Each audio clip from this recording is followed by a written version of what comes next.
Welcome. In today's explainer, we are diving into something that's, well, a really big deal for anyone using the cloud. Trust.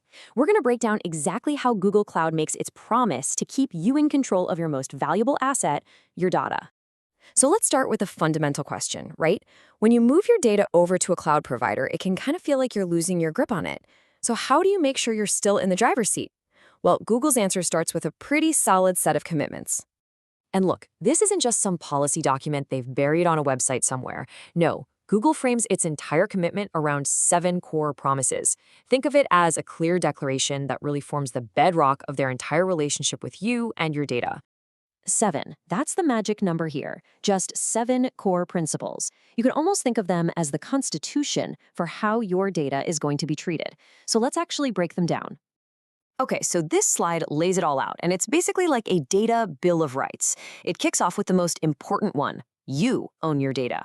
Period. Google's just looking after it for you. From there, they promise they won't sell it, and they'll never, ever use it for ads. To keep it safe, everything is encrypted by default, and they're always on guard against insider access. And these last two, so important. A really firm stance against government backdoors and a commitment to getting their practices audited against global standards. It's just a super clear set of rules, all designed to earn your trust. Let's just pause on that for a second. This is a direct, crystal clear promise. They're not mincing words. It's a commitment that your data won't be snooped on through some secret channel.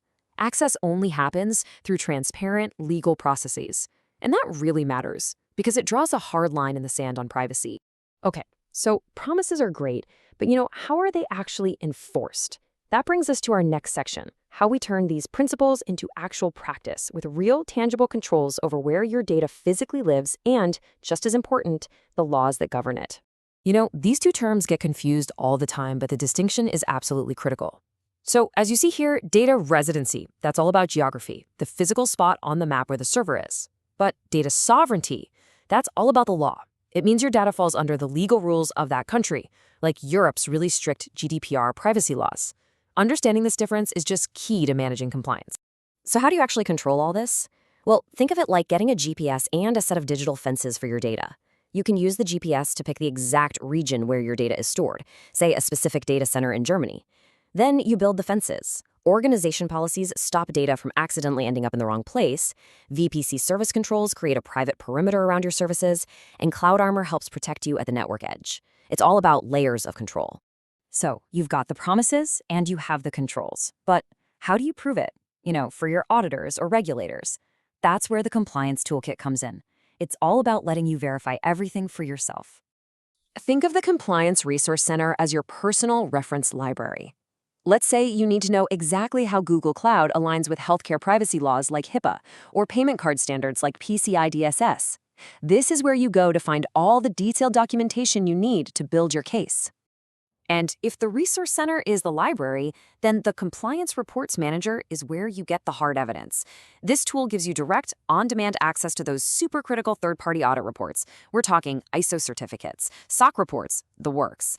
It's the proof you can literally hand to your auditors, and it's ready whenever you need it. Okay, let's put this all together. What we've really been looking at is a multi-layered approach to trust. It's not just one single thing, right? It's a combination of principles, powerful tools, and verifiable proof that all work together to put you firmly in control. And that's really the key takeaway here, empowerment. From those core promises that act as your bill of rights, to the specific tools that let you draw boundaries around your data, and finally, to the reports that let you verify it all, it's a complete framework designed for you to manage security exactly your way. So the final question isn't really about what Google can do, it's about what you can do. When you have this level of transparency and this much control, it just frees you up to innovate and to build. The conversation shifts from being about worry and risk to being about possibility and confidence. So what will you build next?